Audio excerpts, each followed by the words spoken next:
കൃപാസനം പത്രം ഫെബ്രുവരി 2026 പാർട്ട് 1. ബഹുമാനപ്പെട്ട ജോസഫ് അച്ഛന്റെ സന്ദേശം. ഉടമ്പടി സത്യസന്ധതയോടെ പാലിച്ചാൽ നിന്നെ കാത്തിരിക്കുന്ന പ്രതിഫലം ഇതാണ്. നമ്മുടെ പകുതി മുക്കാൽ ആവശ്യങ്ങളും വർത്തമാനകാലത്തിന്റെ സൃഷ്ടിയാണ്. മനുഷ്യന് ഹ്രസ്വദൃഷ്ടി ആയത് കാരണം എപ്പോഴും ഇന്നത്തെ കാലത്തിന് ഓവർ ഇമ്പോർട്ടൻസ് ചെയ്തുകൊണ്ടായിരിക്കും എല്ലാ എനർജിയും ഫോക്കസ് ചെയ്യുന്നത്. നമ്മുടെ ചിന്ത, ആലോചന, വിചാരം, തീരുമാനം എല്ലാം ഫോക്കസ് ചെയ്യുന്നത് ഈ വർത്തമാനകാലത്തിന്റെ ചലഞ്ചസ്, അതിന്റെ വെല്ലുവിളികളെ എങ്ങനെ നമുക്ക് ഫൈറ്റ് ചെയ്യാമെന്നാണ്. ബൈബിൾ പക്ഷെ വർത്തമാനകാലത്തിന്റെ വെല്ലുവിളികളെ മാത്രമല്ല അഡ്രസ് ചെയ്യാൻ പഠിപ്പിക്കുന്നത്. ഈശോ പറഞ്ഞത് യോഹന്നാൻ 16:14 വരാനിരിക്കുന്ന കാര്യങ്ങൾ അവൻ നിങ്ങളെ അറിയിക്കുമെന്നാണ്. അപ്പോൾ വരാനിരിക്കുന്ന കാര്യങ്ങൾ എന്ന് പറയുന്നത് വർത്തമാന കാര്യങ്ങളല്ല, അത് ഭാവി കാര്യങ്ങളാണ്. ഈ വരാനിരിക്കുന്ന കാര്യങ്ങൾ നമുക്ക് അറിയാൻ പാടില്ലാത്തത്, നമ്മൾ അറിയാതിരിക്കുന്നത് നമ്മുടെ മെറിറ്റ് ലോസ് ചെയ്യും. ഈ ലോകത്തിന്റെ പല വിഷയങ്ങൾക്കും നേട്ടങ്ങൾക്കും വേണ്ടി ആളുകൾ ഒത്തിരിയേറെ ക്രാഷ് കോഴ്സുകൾ, പിന്നെ എഡ്യൂക്കേഷൻ അപ്ഡേറ്റ്സ് ഒക്കെ നടത്തിയെടുക്കുന്നതിന്റെ പിന്നിലെ, എക്സ്പീരിയൻസ് വാങ്ങിക്കുന്നതിന്റെ പിന്നിലെ നെറ്റ് എഫക്റ്റ് നമ്മുടെ മെറിറ്റ് വർദ്ധിപ്പിക്കുക എന്നുള്ളതാണ്. അർഹത, യോഗ്യത ഇങ്ങനെയുള്ള വിഷയങ്ങളെയൊക്കെ നമ്മൾ എലിജിബിലിറ്റി എന്ന് പറയുന്ന വിഷയത്തിന് ബൈബിൾ ഉപയോഗിക്കുന്ന വാക്ക് മെറിറ്റ്, യോഗ്യത എന്നാണ്. ഇനി മനുഷ്യർ എത്ര എക്സ്പീരിയൻസ്ഡ് ആയാലും എത്ര എലിജിബിലിറ്റി ഉള്ളവരായാലും എലിജിബിലിറ്റി ഉള്ളവരുടെ എണ്ണം കൂടുകയാണെങ്കിൽ മെറിറ്റിന്റെ വിഷയവും ഒരു ചോദ്യചിഹ്നമാകും. ബൈബിൾ ഇതിന് വേറൊരു വാതിലാണ് തുറന്നിടുന്നത്. Not by merit but by grace. ദൈവത്തെ പക്ഷം ചേർത്ത് ദൈവത്തിന്റെ കൂടെ ജീവിക്കുന്ന ഇമ്മാനുവൽ കോൺസെപ്റ്റ് ആണ് ഈശോ പ്രൊമോട്ട് ചെയ്യുന്നത്. ഇങ്ങനെ ദൈവം കൂടെ സഞ്ചരിക്കുന്നതിന് വിശുദ്ധിക്ക് വലിയ പ്രാധാന്യമുണ്ട്. അവിശുദ്ധമായ ജീവിത രീതികളും അക്രമവും കൊലപാതകവും അതുപോലെയുള്ള അഭ്യാസങ്ങളുമായിട്ട് പോയാൽ ദൈവത്തിന് നമ്മുടെ കൂടെ വന്ന് സഹായിക്കാൻ പറ്റാതെ വരും. മനുഷ്യന്റെ കൂടെ ആയിരിക്കാനുള്ള ഒരു ആന്തരിക അഭിവാഞ്ച ദൈവം പഴയ നിയമത്തിൽ തന്നെ വെളിപ്പെടുത്തിയിട്ടുണ്ട്. I'll come with you wherever you go. നമ്മൾ ഈ അവസരം മാക്സിമം പ്രയോജനപ്പെടുത്തണം. അത് ദൈവം നമുക്ക് തുറന്നിട്ടിരിക്കുന്ന ഒരു വാതിലാണ്. ദൈവത്തിന്റെ ആഗ്രഹം നമ്മൾ എവിടെ പോയാലും നമ്മുടെ കൂടെ ഉണ്ടാവുക എന്നുള്ളതാണ്. ഇവിടെ നമ്മുടെ റിസ്ക് എന്നുള്ളത് ഈ ദൈവത്തെ കൂടെ കൊണ്ടുപോകാൻ നമുക്ക് പാടായിരിക്കും എന്നതാണ്. കാരണം നമ്മുടെ കയ്യിലിരിപ്പും ദൈവം ആഗ്രഹിക്കുന്നതും തമ്മിൽ ഭയങ്കര പ്രശ്നങ്ങളാണ്. നമ്മൾ ഉറച്ച വചന നിലപാടുകൾ എടുത്ത് മുന്നേറേണ്ട സമയമാണ് ദൈവത്തെ നമ്മുടെ കൂടെ ചേർത്ത് കൊണ്ടുപോകാൻ വേണ്ടി. ഇതൊരു അവസരമാണ്. പക്ഷേ ആ അവസരത്തെ പ്രയോജനപ്പെടുത്തുന്നവർ പലപ്പോഴും ചുരുക്കമായിരിക്കും. കൃപാസനം അൾത്താരയിൽ പങ്കുവെച്ച ലക്ഷ്മിയുടെ സാക്ഷ്യം അതാണ്. ലക്ഷ്മി GNM നേഴ്സാണ്. ലക്ഷ്മി രക്ഷപ്പെടാൻ കാരണം പ്രസംഗത്തിൽ ഒരു പ്രാവശ്യം ഞാൻ പറഞ്ഞു, കർത്താവ് അന്വേഷിക്കുന്നത് വിശേഷ വിധിയായി നീ എന്താണ് ചെയ്യുന്നത് എന്നാണെന്ന്. അത് ഒരു ദിവസം വചനം വായിച്ചപ്പോൾ കർത്താവ് എന്നോട് ചോദിച്ച ചോദ്യമാണ്. ഞാനത് എന്നോടും ചോദിച്ചു, നിങ്ങളോടും ചോദിച്ചു. മത്തായി 5:47 സഹോദരങ്ങളെ മാത്രമേ നിങ്ങൾ അഭിവാദനം ചെയ്യുന്നുള്ളൂ എങ്കിൽ വിശേഷ വിധിയായി എന്താണ് നിങ്ങൾ ചെയ്യുന്നത്? വിജാതീയരും അത് തന്നെ ചെയ്യുന്നില്ലേ? ഇത് ഭയങ്കര റിലേറ്റിവിറ്റിയാണ്. എന്ന് വെച്ച് കഴിഞ്ഞാൽ നമ്മൾ ഒരു കാര്യം ചെയ്താൽ ഒന്നാമത്തേത് അത് ദൈവത്തിന് മുതലാകില്ല എന്നതാണ്. കാര്യം ഇതിന് നല്ല ഹെവി ഇൻവെസ്റ്റ്മെന്റ് ആണ് ദൈവം ചെയ്തിരിക്കുന്നത്. അതുകൊണ്ട് ആ ഇൻവെസ്റ്റ്മെന്റിന് ഒരു ആത്മാർത്ഥത ഇല്ലാത്തവരുമായിട്ട് ദൈവം മുന്നോട്ട് പോകില്ല. ദൈവം ഇൻവെസ്റ്റ് ചെയ്തിരിക്കുന്നത് തന്റെ ഏകജാതനെയാണ്. ഇനി ദൈവത്തിന്റെ കയ്യിൽ ഒന്നുമില്ല, ലാസ്റ്റ് ഇൻവെസ്റ്റ്മെന്റ് ആണ്. ഒരു നാണം കെട്ട സ്നേഹമാണ് ദൈവത്തിൻ്റെത്. നമ്മളും ഇതുപോലെ നാണം കെട്ട് ദൈവത്തെ സ്നേഹിച്ചില്ലെങ്കിൽ നമ്മളിങ്ങനെ സ്ഥലത്തെ പ്രധാന വ്യക്തിയാണ്, ഉയർന്ന ഉദ്യോഗസ്ഥനാണ് എന്നൊക്കെ പറഞ്ഞ് അഴിയാതെ അങ്ങ് ഇരുന്നു കഴിഞ്ഞാൽ ഇവിടെ ഇരുന്ന് ഉപ്പിരിക്കുന്ന കുടം ഉടയുന്നത് പോലെ ഉടഞ്ഞു പോകാം എന്നല്ലാതെ ഒരു പരിപാടിയും നടക്കില്ല. ദൈവവുമായുള്ള ഇന്ററാക്ഷനിൽ വളരെ ശ്രദ്ധിച്ചാണ് നിങ്ങൾ ഇൻവെസ്റ്റ് ചെയ്യേണ്ടത്. യോഹന്നാൻ 3:16 എന്തെന്നാൽ അവനിൽ വിശ്വസിക്കുന്ന ഏവനും നശിച്ചു പോകാതെ നിത്യജീവൻ പ്രാപിക്കുന്നതിന് വേണ്ടി തന്റെ ഏകജാതനെ നൽകാൻ തക്കവിധം ദൈവം ലോകത്തെ അത്രമാത്രം സ്നേഹിച്ചു. ദൈവത്തിന്റെ സ്നേഹത്തിന്റെ ഒരു രീതിയാണിത്. അതായത് ഒന്നും ബാക്കി വയ്ക്കാത്ത, റിസർവ് ചെയ്യാത്ത, അൺറിസർവ്ഡ് ആൻഡ് അൺകണ്ടീഷണൽ ലവ് ആണ്. നമുക്ക് കുറച്ച് ഭൗതിക കാര്യങ്ങളൊക്കെ ഒരു പേയ്മെന്റും ഇല്ലാതെ കിട്ടും. കുറച്ചു കഴിഞ്ഞാൽ എല്ലാം പേയ്മെന്റ് ആണ്.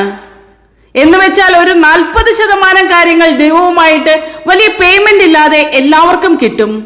പക്ഷെ അതിന്റെ കുറച്ച് റിവൈസ്ഡ് ആയിട്ടുള്ള വേർഷൻസ് കിട്ടണമെന്നുണ്ടെങ്കിൽ നമ്മൾ പേയ്മെന്റ് ചെയ്യണം. അതിന് പ്രത്യേക അഭിഷേകം വേണം. യോഹന്നാൻ 3:16 റോമ 8:32 തമ്മിൽ ലിങ്ക്ഡ് ആണ്.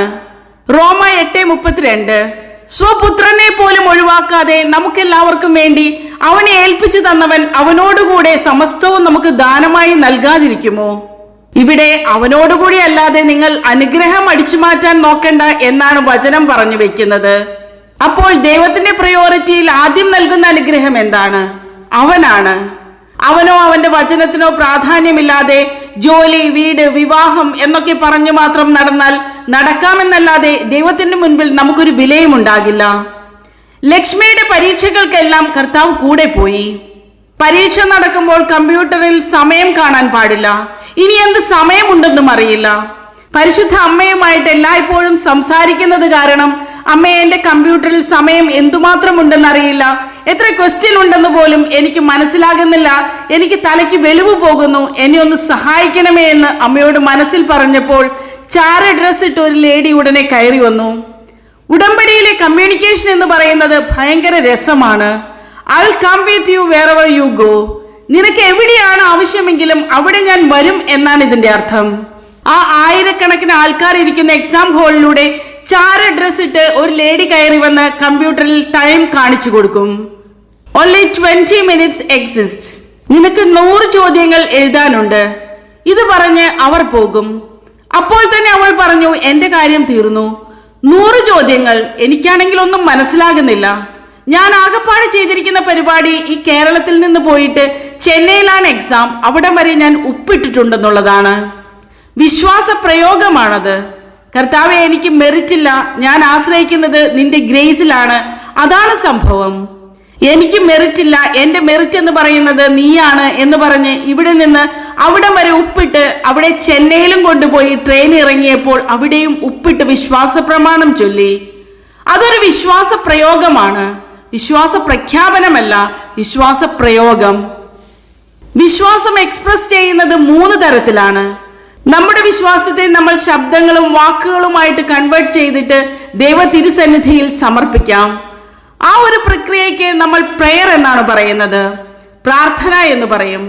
എല്ലാവരും ചെയ്യുന്നത് അതാണ്. ചില വിഷയങ്ങൾ, major subject, heavy duty subject പ്രെയറിൽ നിൽക്കില്ല. കാരണം പ്രെയറിൽ നമ്മൾ ഇൻവെസ്റ്റ് ചെയ്യുന്നത് മുഴുവനും ഫെയ്ത്ത്, ഹോപ്പ് ആൻഡ് ചാരിറ്റിയാണ്. അതായത് ദൈവിക പുണ്യങ്ങളാണ്. പക്ഷെ ആ ദൈവിക പുണ്യങ്ങളിൽ പലതും ഡാമേജ് ആയിരിക്കും. നിന്റെ വിശ്വാസത്തിനകത്ത് ഡാമേജ് വരാൻ കാരണം നിന്റെ പഴയ ഫയലാണ്. പഴയ ഫയലിൽ പലപ്പോഴും വിശ്വാസം നീ പ്രകടിപ്പിച്ചിരിക്കുന്നത് ഡാമേജ്ഡ് ഫെയ്ത്ത് ആയിരിക്കും. എന്ന് വെച്ച് കഴിഞ്ഞാൽ കുറച്ചു കാലത്തേക്ക് ഒരു വിശ്വാസം ഫോളോ ചെയ്തിട്ട് അതിൽ നീ വിചാരിക്കുന്ന ഗ്രോത്ത് ഇല്ലെന്ന് കണ്ടാൽ വിശ്വാസം ഫെയ്ഡാക്കി കളയും നീ. ഇത് തന്നെ പ്രത്യാശയ്ക്കും വന്നിരിക്കുന്ന കുഴപ്പങ്ങൾ. ചില ദിവസങ്ങളിൽ നീ കുടുംബ പ്രാർത്ഥന മുടക്കിക്കളഞ്ഞു. ചില ദിവസങ്ങളിൽ നീ ദേവാലയ കുർബാനയും മുടക്കിക്കളഞ്ഞു. ഫ്രണ്ട്സ് ഒക്കെ വന്ന് എവിടെയെങ്കിലും സിനിമയ്ക്കൊക്കെ പോയി രാത്രി ചുമ്മാ കുത്തിയിരുന്ന് സിനിമ കണ്ടിട്ട് 4 മണിക്ക് കിടന്നുറങ്ങി കുർബാന മുടക്കിയിട്ടുള്ള ഒരു വ്യക്തിയായിരിക്കാം നീ. അപ്പോൾ അങ്ങനെയുള്ള ഒരു അവസ്ഥയാണ് പ്രെയറിന് വന്നിരിക്കുന്നത്. അതായത് ഫേക്ക് പ്രേയേഴ്സ് എന്ന് നമ്മൾ പറയും. ഇനി എക്സ്പ്രഷൻസ് ഓഫ് ഫെയ്ത്ത് വരുമ്പോൾ വിശ്വാസത്തിന് ഗലാത്തിയ 5:6 അനുസരിച്ച് ആ വിശ്വാസത്തെ നീതീകരിക്കുന്ന ദൈവസ്നേഹ പ്രവൃത്തികൾ ഉണ്ടാകണം. നിങ്ങൾ വചനം കേൾക്കുക മാത്രം ചെയ്യുന്ന ആത്മവഞ്ചകരാകാതെ അത് അനുവർത്തിക്കുന്നവരുമായിരിക്കുവിൻ. യാക്കോബ് 1:22. നമ്മൾ വിശ്വാസിയാണെന്ന് പറഞ്ഞാലും ദൈവത്തിനു കൂടി അത് ബോധ്യമാകണം. ദൈവവുമായിട്ടുള്ളത് ഒരു വ്യാപാര ബന്ധം മാത്രമായിരിക്കുന്നവരുണ്ട്. നീ കുറച്ച് പ്രാർത്ഥനകൾ ചൊല്ലുന്നു, അതനുസരിച്ച് നിനക്ക് ജോലിയോ വീടോ സൗഖ്യമോ തരുന്നു. ഇങ്ങനെ ഒരു വ്യാപാര വിനിമയം. ഈ വ്യാപാര വിനിമയക്കാരന് ദൈവത്തിന്റെ മുമ്പിൽ ഒരു വിലയുമില്ല. കാരണം എപ്പോഴും ദൈവത്തിന് ഇങ്ങോട്ട് തരാനുണ്ടാകണം. തന്റെ ഏകജാതനെ നൽകാൻ തക്കവിധം ദൈവം അത്രമാത്രം ലോകത്തെ സ്നേഹിച്ചു എന്ന് പറയുമ്പോൾ നമ്മുടെ കളിയും കട്ടായവും കണ്ടാൽ ദൈവത്തിന് ഇങ്ങോട്ട് തരാനുണ്ടാകണം. ഓരോ മാസം ഓരോ ദിവസം അവസാനിക്കുമ്പോഴും ക്യാരി ഓവർ ചെയ്ത് അടുത്ത പേജിലേക്ക് അക്കൗണ്ട് വരുമ്പോൾ ദൈവം ഇങ്ങോട്ട് തരാനുണ്ടാകണം. അതാണ് ഇതിനകത്ത് വിശ്വാസത്തിന്റെ വെല്ലുവിളി എന്ന് പറയുന്നത്. അതിന് പരിശുദ്ധാത്മാവ് കൂടി സഹായിക്കണം. ലക്ഷ്മിക്ക് പരിശുദ്ധാത്മാവിന്റെ സഹായമുണ്ട്. കാര്യം അവൾ ഇരുന്ന് ജപമാല പഠിച്ചു. വിശേഷവിധിയായി ചെയ്തപ്പോൾ അവരുടെ ഓർഡിനറി ലൈഫിനെ തന്നെ ചേഞ്ച് ചെയ്ത് കളഞ്ഞു. ഓരോ പത്രം കൊടുക്കുമ്പോഴും ആ പത്രം കൊടുക്കുന്നതിന്റെ കൂടെ ഓരോ പ്രത്യക്ഷീകരണ പ്രാർത്ഥന മലയാളത്തിൽ കൈകൊണ്ട് എഴുതിയിട്ട് അതും കൂടി കൊടുക്കും. അതാണ് വിഷയം. ബൈബിളിലെ ശക്തമായ ഒരു കോൺസെപ്റ്റ് ആണ്. ലൂക്ക 12:21. ഇതുപോലെയാണ് ദൈവസന്നിധിയിൽ സമ്പന്നനാകാതെ തനിക്ക് വേണ്ടി സമ്പത്ത് ശേഖരിച്ചു വെക്കുന്നവനും. ദൈവ തിരുസന്നിധിയിൽ സമ്പന്നനായ വ്യക്തിയാണെങ്കിൽ നമുക്കെല്ലാം ഈസിയായി മാറും. നമ്മളുടെ പല പാരമ്പര്യ വിശ്വാസികളുടെയും ഫെയ്ത്ത് സിസ്റ്റം ബാർട്ടർ സിസ്റ്റമാണ്. നമ്മൾ ദൈവത്തിനെ കുറിച്ച് പ്രാർത്ഥന ചൊല്ലി കേൾപ്പിക്കും, എന്നിട്ട് മകളെ കെട്ടിച്ചതാ, വസ്തു വിറ്റുതാ എന്ന് പറയും. ഇങ്ങനെ ഒരു ലെവലിൽ നിന്ന് നീ ബോധപൂർവം രക്ഷപ്പെട്ടില്ലെങ്കിൽ നിങ്ങൾക്ക് പിന്നാലെ വരുന്നവർ കയറിപ്പോകും. ഒരു സംശയവുമില്ല, അവർ സുവിശേഷത്തിന്റെ പണി പഠിച്ചിട്ട് വരുന്ന ആൾക്കാരാണ്. ലക്ഷ്മി പറയുന്നത് ഞാനിങ്ങനെ മനസ്സിൽ വിശ്വാസ പ്രമാണം ചൊല്ലിക്കൊണ്ട് അറ്റൻഡ് ചെയ്ത് പോകും. 20 മിനിറ്റ് ആകുമ്പോൾ കറക്റ്റ് 100 തീരും. ഞാൻ കിടന്നുറങ്ങിയപ്പോൾ അമ്മ മാതാവ് 42 എന്നെന്നെ കാണിച്ചു. അപ്പോൾ ഞാൻ പറഞ്ഞു, ഞാൻ തോറ്റല്ലോ, 42 കിട്ടിയുള്ളൂ എന്ന്. പക്ഷേ മാർക്ക് വന്നപ്പോൾ 542. എന്ത് രസമാണ് ആ കമ്മ്യൂണിക്കേഷൻ. എന്ന് വെച്ചാൽ അമ്മ മാതാവ് പറഞ്ഞത് നിന്റെ മെറിറ്റിൽ 42 മാർക്കേ ഉള്ളൂ, 500 മാർക്ക് എന്റെ ഗ്രേസിലുള്ളതാണ്. ഇതാണ് ഡീൽ ഓർ നോട്ട് ഡീൽ എന്ന് പറയുന്നത്. ദൈവത്തിന്റെ മുൻപിൽ സത്യസന്ധനാണെന്ന് കർത്താവിനെ ധരിപ്പിക്കാൻ വേണ്ടിയുള്ള ഒരു പൊന്നുപോലെയുള്ള അവസരമാണ് ഉടമ്പടി നൽകുന്നത്. അത് നിങ്ങൾ സത്യസന്ധമായി ഉപയോഗിക്കാൻ നോക്കണം. ദൈവവുമായിട്ട് കുറച്ചുകൂടി സത്യസന്ധമായ ഒരു റിലേഷൻ കീപ്പ് ചെയ്യാൻ നോക്കണം. അതായത് ഉടമ്പടി എടുക്കുമ്പോൾ അനുദിനം ദൈവിക പുണ്യങ്ങളിൽ വളരണം. ലക്ഷ്മിയുടെ അനുഭവ സാക്ഷ്യങ്ങളും അതുപോലെയുള്ള ആയിരക്കണക്കിന് അനുഭവ സാക്ഷ്യങ്ങളും നമ്മോട് പറയുന്ന ഒരു സത്യമാണിത്. മാർക്കോസ് 9:41. സത്യമായി ഞാൻ നിങ്ങളോട് പറയുന്നു, നിങ്ങൾ ക്രിസ്തുവിനുള്ളവരാകയാൽ അവന്റെ നാമത്തിൽ ആരെങ്കിലും നിങ്ങൾക്ക് ഒരു പാത്രം വെള്ളം കുടിക്കാൻ തന്നാൽ അവന് പ്രതിഫലം ലഭിക്കാതിരിക്കുകയില്ല. ഈ പ്രതിഫലം എന്ന് പറയുന്നത് അവൻ നേടിയെടുത്ത കൃപയാണ്. അപ്പോൾ നമ്മൾ ചെയ്യുന്ന ഓരോ വാക്കും നിങ്ങൾ സൗമ്യത കാണിച്ചു, ക്ഷമ കാണിച്ചു, കരുണ കാണിച്ചു എന്ന് പറയുന്ന ഉടമ്പടിക്ക് ശേഷമുള്ള ബിഹേവിയർ പാറ്റേണിൽ നിങ്ങൾ കൂടുതൽ ശ്രദ്ധ ചെലുത്തണം. മത്തായി 7:16. ഫലങ്ങളിൽ നിന്ന് അവരെ മനസ്സിലാക്കാം. മുൾച്ചെടിയിൽ നിന്ന് മുന്തിരിപ്പഴമോ ഞെരിഞ്ഞലിൽ നിന്ന് അത്തിപ്പഴമോ പറിക്കാറുണ്ടോ? പക്ഷെ ഒരു മനുഷ്യൻ ഉടമ്പടിയിലായി കഴിഞ്ഞാൽ അവൻ ക്രിസ്തുവിലാവുകയാണ്. ബൈബിളിൽ പറയുന്നത് വിശേഷവിധിയായി നിങ്ങൾ എന്താണ് ചെയ്യുന്നത്? അപ്പോൾ വിശേഷവിധിയായി ഒരു ബിഹേവിയർ പാറ്റേണിലേക്ക് വരുമ്പോൾ ദൈവവുമായിട്ട് നിങ്ങൾ ഉടമ്പടിയിലാണെങ്കിൽ എന്ത് ചെയ്യണം? നിങ്ങൾ മുൾച്ചെടിയാണെങ്കിൽ അതിൽ നിന്ന് മുന്തിരിപ്പഴം വരണം, സൗമ്യത, ശാന്തത ഒക്കെ വരണം. അപ്പോൾ നമ്മൾ ഉടമ്പടിയിലാകാൻ വേണ്ടി ഒരു രക്തസാക്ഷിയാകുന്നത് പോലെയാണ്. ക്രിസ്തുവിനെ നമ്മുടെ പക്ഷത്ത് നിർത്താൻ വേണ്ടിയാണ് നമ്മൾ ഈ മുൾച്ചെടിയിൽ നിന്ന് മുന്തിരിപ്പഴം ഉണ്ടാക്കുന്നത്, ഞെരിഞ്ഞലിൽ നിന്ന് അത്തിപ്പഴം ഉണ്ടാക്കുന്നത്. ഒരുപക്ഷെ നമ്മൾ സ്വഭാവത്തിൽ വളരെ റഫായിരിക്കാം, പിശുക്കനായിരിക്കാം. പക്ഷേ when we come to the covenant, ഈ ബിഹേവിയർ പാറ്റേൺ തട്ടപ്പാടെ മറിച്ചിട്ട് ക്രിസ്തുവിന്റെ നാമത്തിൽ നമ്മൾ നമ്മളെ തന്നെ അഴിച്ചുപണിയും. മാനസാന്തരത്തിന്റെ ഫലങ്ങൾ എന്നാണ് അതിനെ ബൈബിൾ വിളിക്കുന്നത്. ലൂക്ക 3:8. മാനസാന്തരത്തിന് യോജിച്ച ഫലങ്ങൾ പുറപ്പെടുവിക്കുവിൻ. മാനസാന്തരത്തിന് യോജിച്ച ഫലങ്ങളാണ് ലക്ഷ്മി തന്റെ സാക്ഷ്യത്തിൽ ശത്രുക്കളോട് ക്ഷമിച്ചുവെന്നും മുൻകോപവും എടുത്തുചാട്ടവും ഒക്കെ മാറ്റിയെന്നും പറയുന്നത്. മാനസാന്തരത്തിന് യോജിച്ച ഫലങ്ങൾ എന്ന് പറയുമ്പോൾ ഞെരിഞ്ഞലിൽ നിന്ന് അതിന്റെ യോജിച്ച ഫലമായ അത്തിപ്പഴം വരണം, മുൾച്ചെടിയിൽ നിന്ന് മുന്തിരിപ്പഴവും. അത് മാനസാന്തരത്തിന് യോജിച്ചതാണ്. അല്ലാത്ത രീതിയിൽ കിട്ടാൻ സാധ്യതയില്ല. അപ്പോൾ കൂടിയ നിലവാരമുള്ള സുവിശേഷ വിഹിതമായ ബിഹേവിയർ പാറ്റേൺ അതാണ് ഈ ലക്ഷ്മി കൈവരിച്ചിരിക്കുന്നത്. ലക്ഷ്മിയുടെ അടുത്ത് പരിശുദ്ധ അമ്മ വരികയും പോവുകയും സംസാരിക്കുകയും കേൾക്കുകയും വന്ന് കാര്യങ്ങൾ ചെയ്യുകയും ചെയ്യുന്നതിൽ ദൈവത്തിന് ഒരു കുഴപ്പവുമില്ല. അതെ, ദൈവത്തിന് തോന്നണം നീ ദൈവത്തിന്റെ ആളാണെന്ന്. എന്നോട് നിങ്ങൾ എന്തിനാണ് ഉടമ്പടി എടുക്കുന്നതെന്ന് ചോദിച്ചാൽ ഞാൻ പറയും ദൈവത്തിന്റെ ആളാകാൻ. അത്രയേ ഉള്ളൂ. ദൈവത്തിന്റെ ആളാകാനാണ് നീ ഉടമ്പടി എടുക്കുന്നത്.